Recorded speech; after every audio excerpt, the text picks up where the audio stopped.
వెళ్ళిపోవాలని చెప్పి మేము అనుకున్నాం. కానీ ఈరోజు ఆ మాట అన్ననో లేదో ఇంకా 2 గుండెలు ఆగిపోయినాయి. ఇంకా 2 గుండెలు ఆగిపోయినాయి. ఈరోజు నేను వరంగల్లో రాజేంద్ర ప్రసాద్ గారి కుటుంబాన్ని సందర్శించిన అతని పార్థిక దేహాన్ని దానికి నివాళులు అర్పించడం జరిగింది. కుటుంబస్తులకు కూడా ఈరోజు సానుభూతి తెలపడం జరిగింది. మరి ఈరోజు నేను దీని విషయంలో అక్కడ మాట్లాడే సందర్భం నేను దారిలో పోతుంటేనే నాకు టకాటకా ఫోటోలు వస్తూనే ఉన్నాయి. ముందుగా మరి సార్ ఎవరు అమృతయ్య గారు జూన్ 2024న రిటైర్డ్ అయిన శ్రీ కోత అమృతయ్య ఎస్జిటి కటంగూర్ మండలం గారు తనకు రావాల్సిన పెన్షన్ బకాయిలు రాక అనారోగ్యం కారణంగా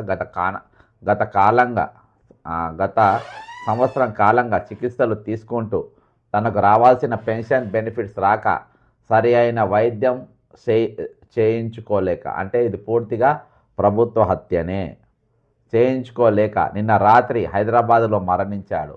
ఇతను హైకోర్టులో WP నంబర్ 25,777 అంటే 25,777 ఆఫ్ 2025 తేదీ 2009/8/2025 ద్వారా 12 వారాలలో చెల్లించాలని హైకోర్టు తీర్పు ఇచ్చినా సిగ్గులేని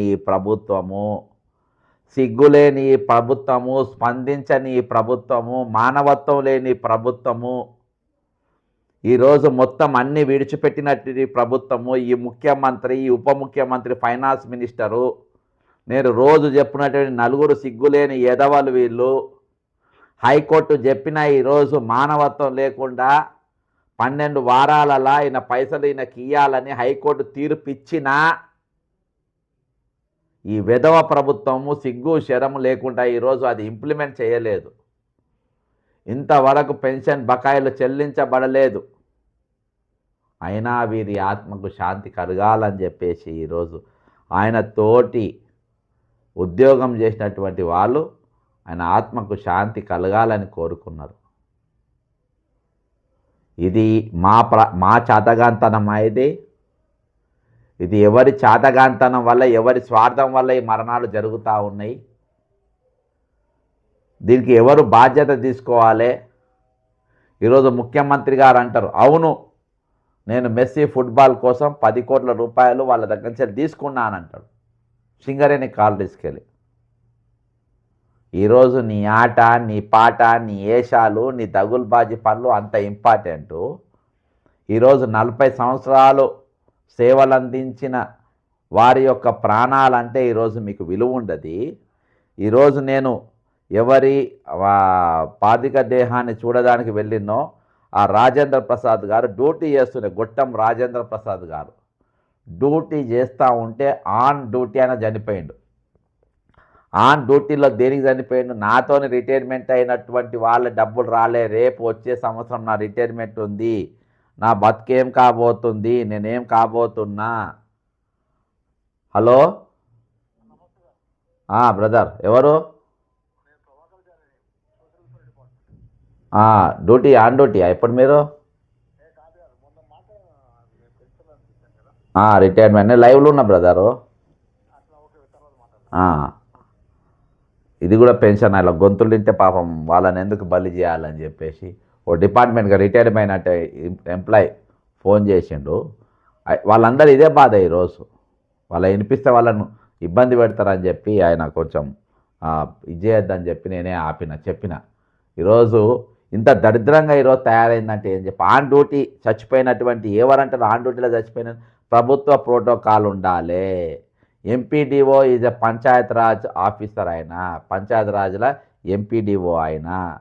ఈరోజు అక్కడ ఒక ప్రభుత్వ అధికారి లేరు, అక్కడ ప్రభుత్వ అధికారులు అక్కడ ఉండాలి, ప్రోటోకాల్ చేయాలి. ఆన్ డ్యూటీ చచ్చిపోయినప్పుడు గవర్నమెంట్ దగ్గర ఉండి ప్రభుత్వ లాంఛనాలతోని ఆయన యొక్క రేపు అంతిమ సంస్కారం అనేది ప్రభుత్వ లాంఛనాలతో జరగాలి. ఆన్ డ్యూటీ చచ్చిపోయినటువంటి ఆఫీసర్ ఈరోజు అక్కడికి పోతే ఎవ్వరు లేరాడా. అక్కడ ఎవరు లేరు ప్రభుత్వం. నేను అక్కడ ఇంటికాడ ఉన్నా కాబట్టి గట్టిగా మాట్లాడే పరిస్థితి బాగున్నాయి కాబట్టి ఈరోజు ఆయన గొట్టం రాజేంద్ర ప్రసాద్ గారు ఈరోజు ఆన్ డ్యూటీలో చనిపోయినప్పుడు, ఆన్ డ్యూటీలో ప్రాణాలు కోల్పోయినప్పుడు ఇది ప్రభుత్వం బాధ్యత కదా ఈరోజు. ప్రభుత్వ బాధ్యత కదా ఈరోజు మొత్తం సావుల గురించి మాట్లాడుకోవాల్సిందే. వరంగల్ పోయినా, సావు అటెండ్ అయినా, ఇంటికి వచ్చినా మళ్ళీ ఇద్దరు సావుల గురించి మాట్లాడుతున్నా.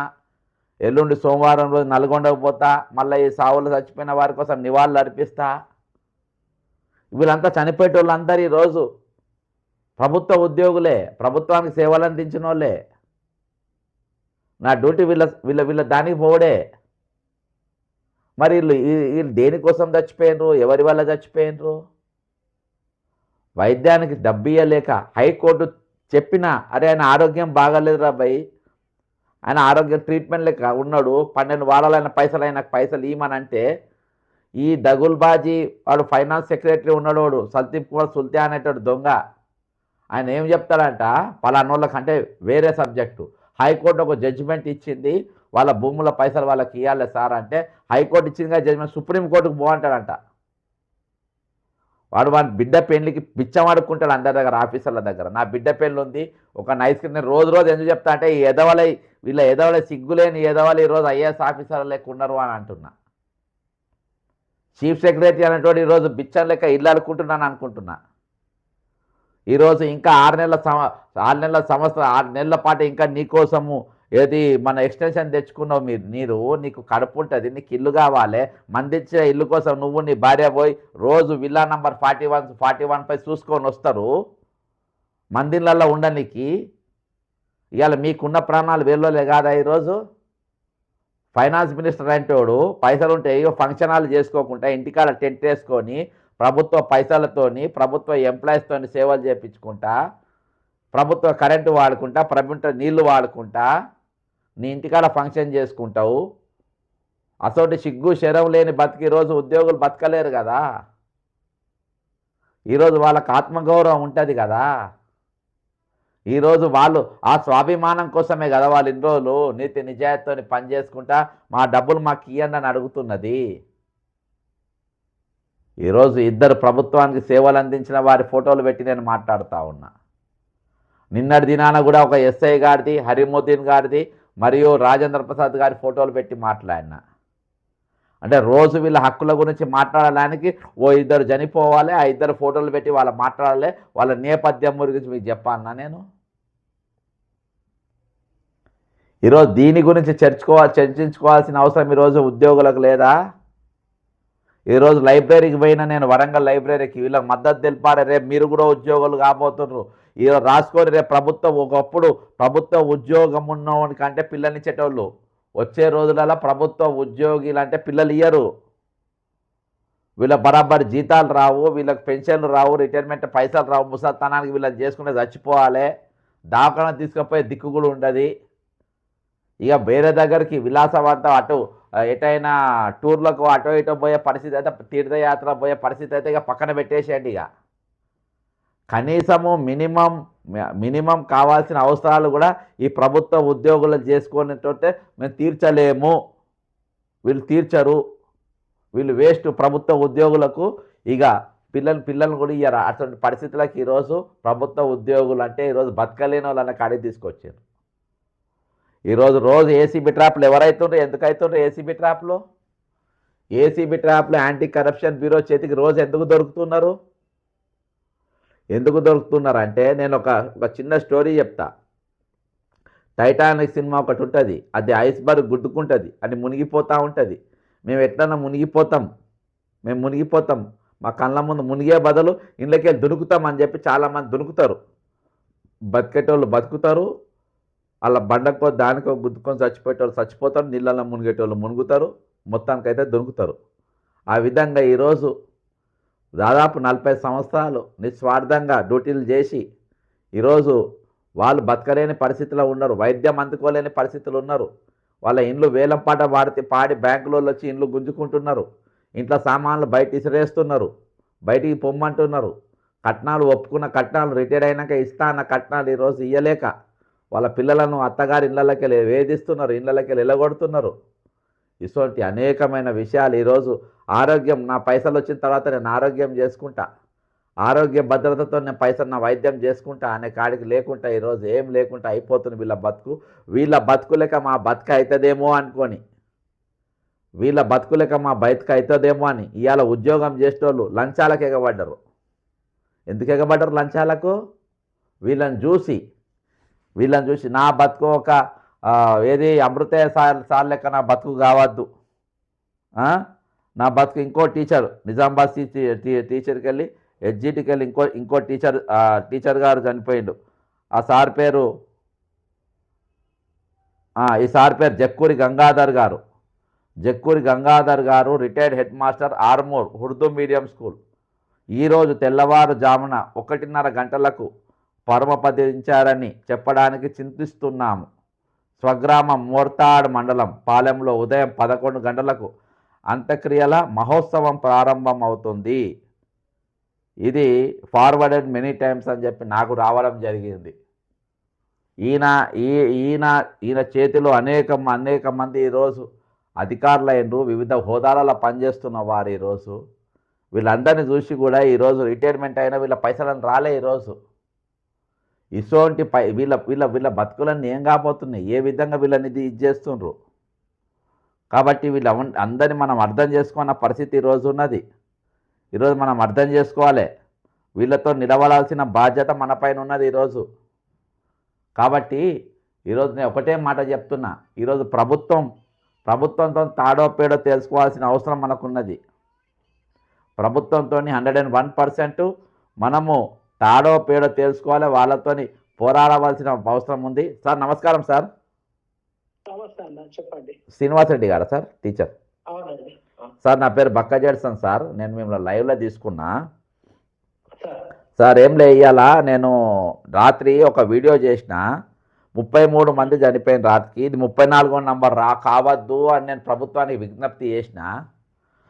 అయినా కానీ ఇవాళ 2 వచ్చినాయి సార్. ఒకటి అందులో మీ నిజామాబాద్కు చెందిన Bakkuri Gangadhar sir, retired head master, Armoor Urdu medium, ఈరోజు తెల్లవారుజామున సుమారు 1:30 గంటలకు పరమపదించారని నాకు వచ్చింది సార్. వాళ్ళ స్వగ్రామం మోర్తాడ్ పాలెం అని మండలంలో పాలెంలో అని.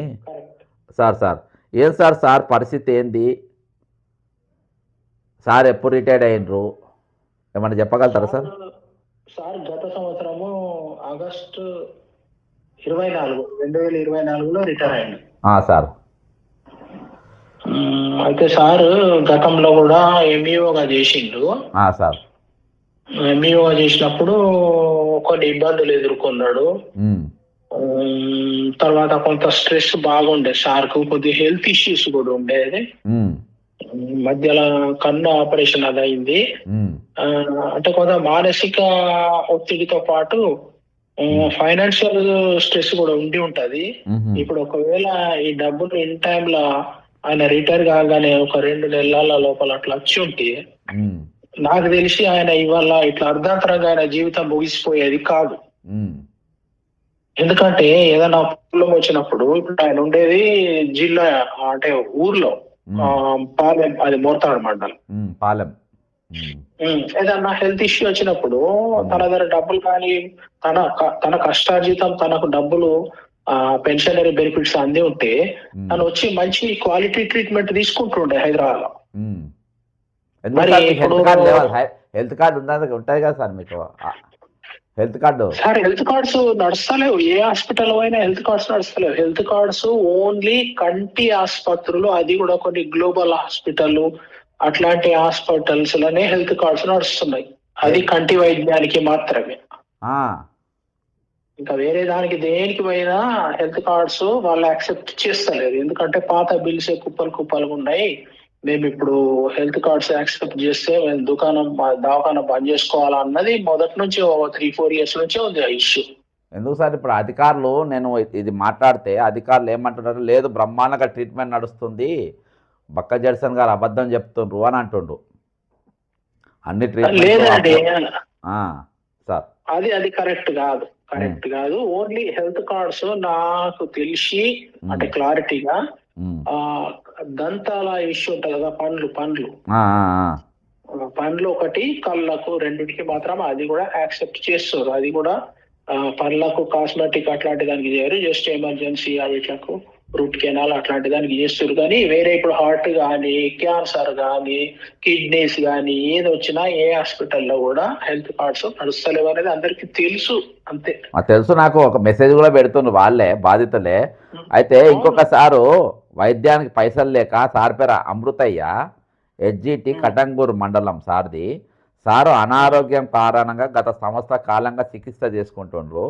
ఆయన డబ్బులు లేక సరి అయిన ట్రీట్మెంట్ చేసుకోలేక ఆయన నిన్న రాత్రి హైదరాబాద్లో మరణించిండు.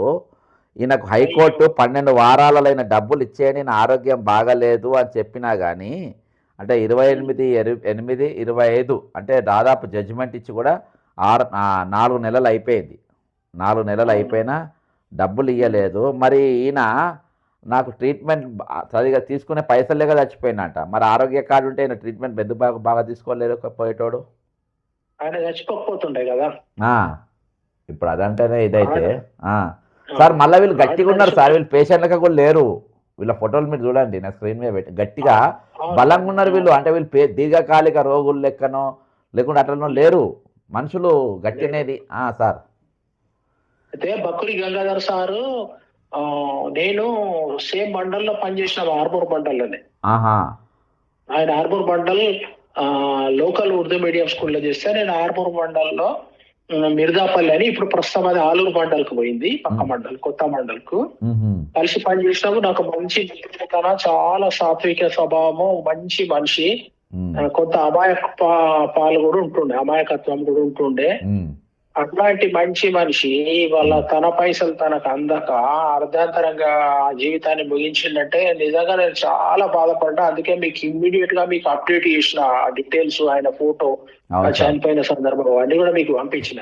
అవును సార్, అలా నంబర్ చూసే ఇంకా కొంచెం కొన్ని విషయాలు, ఎందుకంటే నేను రోజు నాకు కూడా బాధ అనిపిస్తుంది సార్. ఇవాళ నేను వరంగల్లో ఒక ఎంపీడీఓ సార్ ఆన్ డ్యూటీ చనిపోయాడు. ఎంపీడీఓ గారు రాజేంద్ర ప్రసాద్ గారి పార్థిక దేహాన్ని పోయి సందర్శించి ఆయనను ఆ కుటుంబాన్ని ఇది చేసి ఆయన ఆన్ డ్యూటీ చచ్చిపోయిండు. అసలు గవర్నమెంట్ ప్రోటోకాలే లేదు అక్కడ. ఆన్ డ్యూటీ చచ్చిపోయినప్పుడు ఇప్పుడు అది ఆన్ డ్యూటీ అన్నప్పుడు వీరమరణమే కదా సార్, ఆన్ డ్యూటీ అన్నప్పుడు అదే ఏ విధంగా అయినా కానీ. మరి అక్కడ మళ్ళీ ఆయనకు అవార్డు ఇచ్చింది సీతక్క గారు, పంచాయతీరాజ్ మంత్రి గారు. ఆయనకు ఏది బెస్ట్ ఎంపీడీఓ అవార్డు ఇచ్చిండ్రు ఆయనకు. అంత మంచి ఆఫీసరు, అంత మంచి ఇది. ఆయన ఫోటో చూసిన స్టన్ అయినా. ప్రోటోకాల్ లేదు, ఎవ్వరు లేరు సార్, పాపం ఫ్యామిలీ మెంబర్సే ఉన్నారు అక్కడ. ఓన్లీ ఫ్యామిలీ మెంబర్సే అక్కడ ఉన్న పరిస్థితి సార్.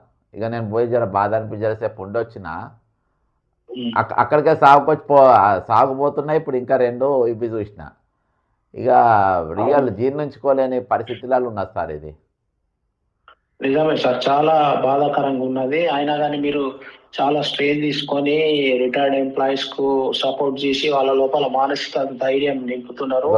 ఫోటో పెట్టా సార్, సార్ అవార్డు తీసుకున్న ఫోటో కూడా వారి ఇంట్లో నేను, ఆయన డెడ్ బాడీ పక్కనే ఉంది. ఆ ఫోటో తీసుకున్న పక్కన ఎస్పీ గారు అందరు ఉన్నారు, కలెక్టర్ గారు చేతుల మీదుగా తీసుకుండు. అటువంటి వ్యక్తిని ఈరోజు కనీసం ప్రోటోకాల్ లేకుండా, అక్కడ ఎవరు లేకుండా పెడితే నాకు చాలా బాధ అనిపించారు. 40 ఏళ్ళు ప్రజలకు సేవ చేసి వీళ్ళు, ఆయన బాధ ఏం తెలుసా సార్, ఇంకోటి నెక్స్ట్ ఇయర్ ఇప్పుడు ఈ రిటైర్ అయ్యేటోళ్ళు నాతో చాలామంది ఇంకో ఇంపార్టెంట్ పాయింట్ షేర్ చేసుకుంటారు. నాకు మన ఎడ్యుకేషన్ డిపార్ట్మెంటు ఇక్కడ ఉన్నది కదా సార్, లక్డిగాపూర్లో, సైఫాబాద్లో, అందులో ఒక పెద్ద సార్, అక్కడ ఒక పెద్ద సార్ కలిసింది నాకు ద్వారకా హోటల్లో. నేను ప్రెస్ మీట్ పెట్టి వస్తుంటే కలిసి, సార్ నాది 2 ఇయర్స్ రిటైర్మెంట్ సార్, నా డబ్బులు వస్తాయా అని అడిగిండు. పెద్ద సార్, మీకు కూడా పరిచయం, చాలా పెద్ద ఆఫీసర్ ఆయన. అంటే సిన్సియర్, ఆయన సిన్సియర్ కాబట్టి అడుగుతారు, లేకుండా వేరే వాళ్ళు ఎందుకు అడుగుతారు.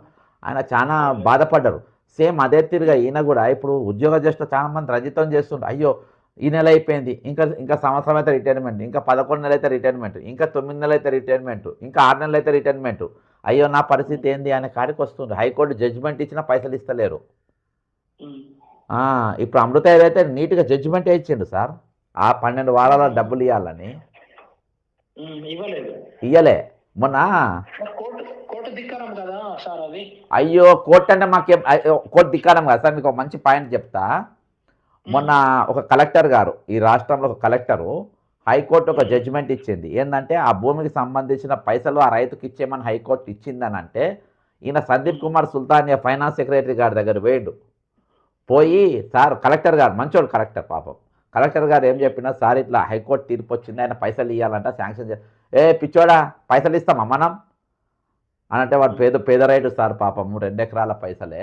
అయితే ఏంది పేద సస్యదావని మస్తు మంది వస్తుండ్రు, పోయి సుప్రీంకోర్టులో అప్పీల్ చేయపో అన్నాడంట.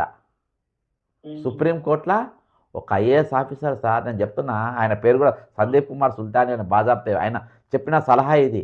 సార్ హైకోర్టు అంటే నువ్వు ఇండియన్ అడ్మినిస్ట్రేషన్ సర్వీసెస్లో ఉన్నావు, నువ్వు ఒక హైకోర్టు బొమ్మని ఎట్లా చెప్తారు సార్ మీరు?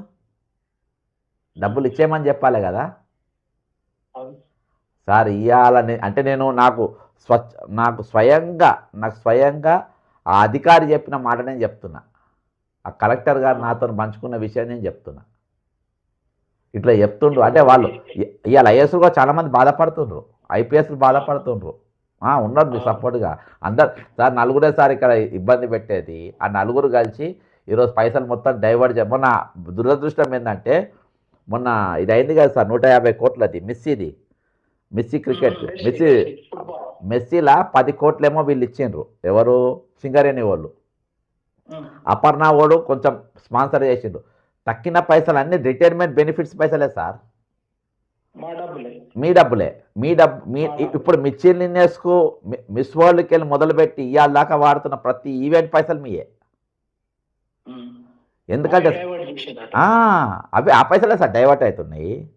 నాకెందుకు సార్, నేను అంటే వేగ్గా నేను ఇవాళ నా ప్రభుత్వం నన్ను ఏం పీకలేకపోతుందంటే, నేను కొంచెం రీసెర్చ్ చేసిన దాంట్లో ఏందనంటే, ఫస్ట్ పాయింట్ ప్రభుత్వ ఉద్యోగుల పైసలు ఇవ్వాలనేది ఇందులో కంపల్సరీ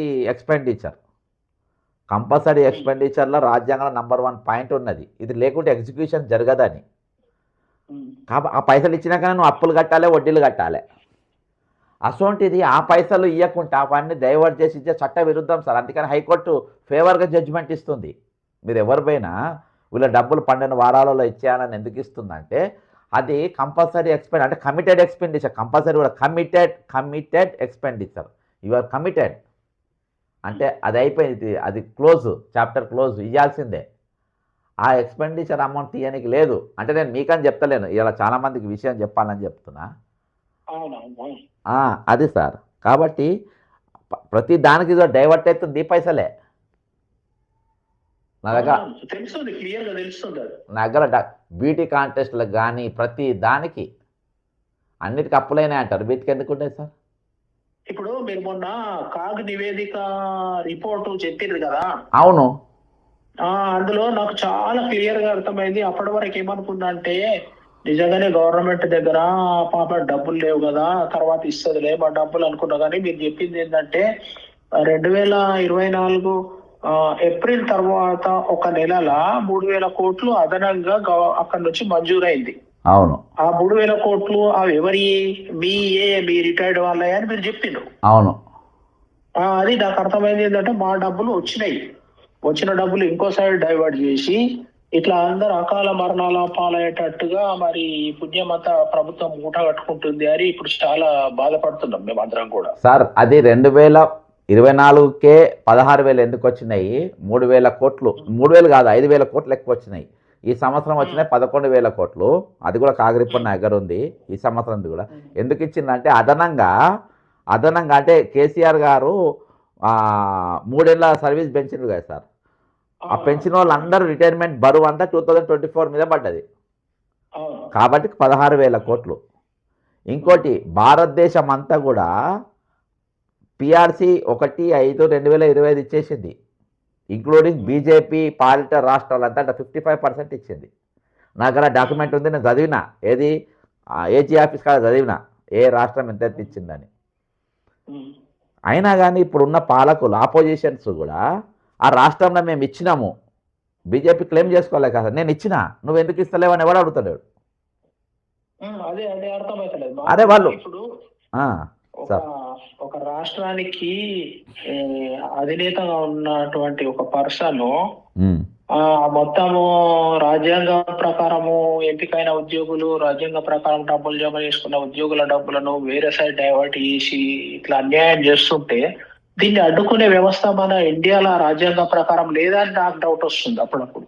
ఆపోజిషన్ డ్యూటీ కదా సార్, ఇది ఎవరు మాట్లాడాలి నెక్స్ట్? అపోజిషన్ వాళ్ళు నోరెత్తనప్పుడు ఇంకా దీన్ని అన్యాయం అడ్డుకునే అవకాశం లేదా సార్? నేను అందుకనే సార్ ఇప్పుడు సుప్రీంకోర్టుకి అన్నిటికి పోతున్నాము. ఈరోజు నేను అన్ని స్టేట్లోనే స్టడీ చేసిన, ప్రతి రాష్ట్రం కూడా రిటైర్మెంట్ అయిన పైసలు అందరికి చేసారు, including Jharkhand, including Chhattisgarh, including Daman Diu, including Ladakh, including Kashmir. ప్రతి రాష్ట్రం ఇచ్చింది. ఇవన్నీ ఏకైక రాష్ట్రము తెలంగాణ. ఆంధ్రప్రదేశ్ కూడా ఇప్పుడు ఈ తోవ ఈయన శిశువుని తోవలనే గురువు కూడా పోతుండ్రు.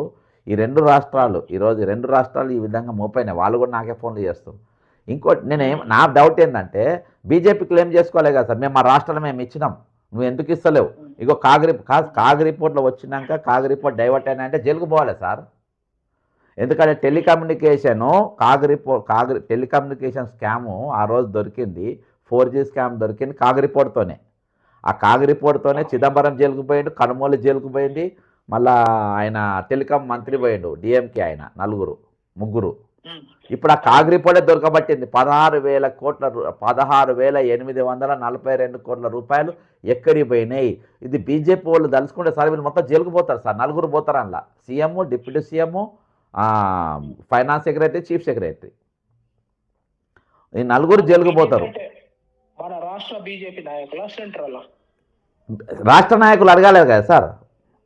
రాష్ట్ర నాయకులు అడగాలి, ప్రతిపక్షము పాత్ర పోషిస్తలేదని అర్థమవుతుంది. అవును కదా సార్. ఇవాళ దాకా పార్లమెంట్ నడిచింది కాగ్ రిపోర్ట్లా మేము ఇచ్చిన పైసలు, కాగ్ రిపోర్టు వీళ్ళకి ఇచ్చిన పైసలు డైవర్ట్ అయినాయి, కాంగ్రెస్ మీరు దొంగలు, సోనియా గాంధీ, రాహుల్ గాంధీ నిలదీయాలి కదా తెలంగాణ బీజేపీ ఎంపీలు పార్లమెంట్లా. అవునవును, వాళ్ళందరితో నేను మొత్తుకుంటున్నా, వాళ్ళందరికీ ట్యాగ్ చేస్తున్నా, వాళ్ళు ఎవరు మాట్లాడతలేరు. ఇవాళ వరకు కూడా నేను ప్రయత్నం చేసిన వాళ్ళతో పార్లమెంట్లో మాట్లాడతలేమని. ఇవాళ అయిపోయింది. వీళ్ళందరూ ఫిక్స్ అయ్యేటోళ్ళు కదా సార్ ఇవాళ. కాగ్ రిపోర్ట్ సార్ మీరు స్టడీ చేయండి. మీరు ఏది టెలికాం స్కామ్ ఎట్లా దొరికిన స్కామ్ ప్రతి స్కామ్ కూడా దొరికేది కాగ్ రిపోర్ట్ ద్వారానే కదా సార్. అవునవును, అప్పుడు అనుకున్నాము అది ఎవరు కరుణానిధి కూతురు కనిమొలి రాజా వాళ్ళు కుంభకోణంలో దొరికింది కదా. అవును, అదే అప్పుడు అనుకున్నాము అబ్బా రాజ్యాంగం బాగా పనిచేస్తుంది, ఇంత పెద్ద నాయకులు కూడా అరెస్ట్ అయ్యిండ్రు, వాళ్ళను ముక్కు వెండి డబ్బులు వసూలు చేస్తారు, చేసిన తప్పులకు ముక్కు రాపిస్తారు అనుకున్నాం. మరి ఇప్పుడు మా పరిస్థితికి వచ్చేసరికి మరి మాకెందుకో ఈ సపోర్ట్ దొరుకుతలేదు. కాగ్ రిపోర్ట్ సార్ ఇంకో భయంకరమైన కాగ్ రిపోర్ట్ నాకు ఎట్లా వచ్చింది అనే వాళ్ళ మీద ఎంక్వైరీ పెట్టిండ్రు. నాకు వచ్చే ఇంటర్వ్యూగా ముగ్గురికి నోటీసులు కూడా ఇచ్చారు ఈ రిపోర్ట్ ఎట్లా బయటకు వచ్చిందని. ఎందుకు సమాచార హక్కు ప్రకారం తీసుకురాగా? నేను సమాచారం హక్కు కోసం ఎవరు తీసుకుంటారు, వాడు ఇస్తలేదు. నేను వేరే లెక్కల్లో తీసుకున్నా. ఇలా అన్ని కూడా నేను వేరే లెక్కలో తీసుకుంటా. ఆర్టీఐ ప్రకారం ఇస్తలేరు సార్. నేను వేరే లెక్కలో అయ్యో నేను ఇప్పుడు వేసిన, ఇంకోటి కూడా వేసిన. ఇప్పుడు ఇన్ని కేసులు నేను ముఖ్యమంత్రి మీద ఏం యాక్షన్ తీసుకున్నారని కూడా వేసిన ఇయరాళ్ళు కోర్టుకు. అంటే నేను అట్లా జస్ట్ సార్ ఏమైనా సార్ ఫైనల్గా ఏం చెప్తారు సార్, ప్రభుత్వానికి ఏం విజ్ఞప్తి చేస్తారు, మన సాటి మిత్రులకు ఏం చేస్తారు? ఈరోజు మీరు ధైర్యంగా ఉండాలి. మీరు ధైర్యంగా ఉండాలని నాకు అనిపిస్తుంది. మీరు ధైర్యంగా ఉండొద్దు, మీరు కోల్పోవద్దు, మీరు గట్టిగా నిలబడండి, మీతో మేము ఉన్నామని ఏమన్నా చెప్తారా సార్ మీరు? మన ఈరోజు గుండె చెదిరిన వాళ్ళకి మీరు ఏం అభయం ఇద్దామనుకుంటారు? సాటి రిటైర్డ్ అయిన ఉద్యోగిగా మీరు.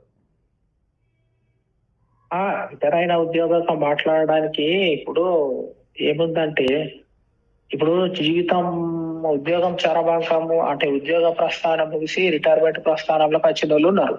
అందరు కూడా అన్ని రకాల ప్రణాళికలు ఉంటాయి. కూతుర్ల పెంటిలు, ఇండ్లు కట్టుకోవడము, మగ పిల్లలు ఉంటే హయ్యర్ ఎడ్యుకేషన్ ఫారిన్ పంపడము, ఇంకా పెద్ద ఎడ్యుకేషన్ చేయించడము, ఇవన్నీ ప్లాన్ చేసుకొని ఉన్నారు.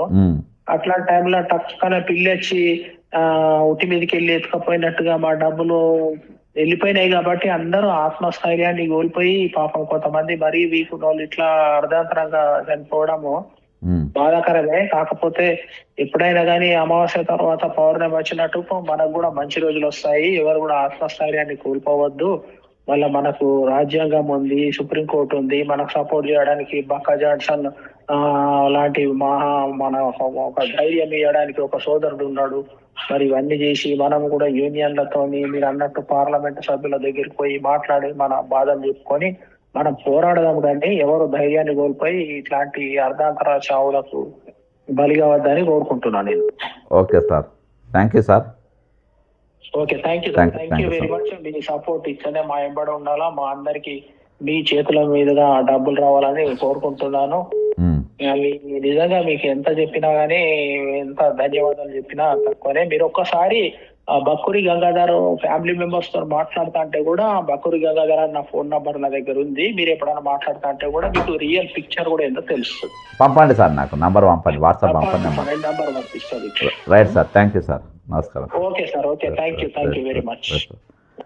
ఈసారే నాకు పంపించిండు, ఈసారి నాకు పంపిండు ఢిల్లీ, మన పొద్దున్న పంపిండు, ఫోన్ చేసిండు. నేను అక్కడికి పోయి, యాక్చువల్గా నేను అన్ని జిల్లాలు సోమవారం రోజు నల్గొండ కూడా పోతున్నా. అక్కడ ఉన్న వాళ్ళ విద్యార్థులను, ఈరోజు కాబోయే ఉద్యోగస్తులను కూడా నేను వాళ్ళని విన్నవించుకుంటున్నా. ఉద్యోగులు కూడా దయచేసి మీరు రోడ్డు ఎక్కాలి. ఈరోజు మీరు ఖచ్చితంగా రోడ్డు ఎక్కాల్సిన అవసరం ఉన్నది, ఖచ్చితంగా పెన్ డౌన్ చేయాల్సిన అవసరం ఉంది. నేను ఖచ్చితంగా కాల్ ఫర్ చేస్తాను మీకు. ఒక జర్నలిస్టు మన మిత్రుడు గిరీష్ దారమణితో కూడా మాట్లాడదాం. ఎందుకంటే ఈయన కరడు కట్టిన బీజేపీ నాయకుడు. యాక్చువల్గా ఆయన వేరే పని మీద ఫోన్ చేస్తుండు, నేను ఆయనతో కూడా మాట్లాడే ప్రయత్నం చేస్తాను, కాల్ వెయిటింగ్ వస్తున్నట్టు. అయితే ఈరోజు సంఘాలు ఏం చేస్తారు, సంఘాల బాధ్యత ఇప్పుడు సరే, ఇన్ని రోజులు మౌనంగా ఉంటా ఉన్నారు. ప్రభుత్వానికి ఈరోజు మీరు చెంచాగిరి చేసే ప్రయత్నాలు చేస్తూ ఉండరు, చెంచాగిరి ప్రయత్నాలు చేస్తూ ఉండరు. ఒకసారి కోటగిరి అశోక్ గారిని కూడా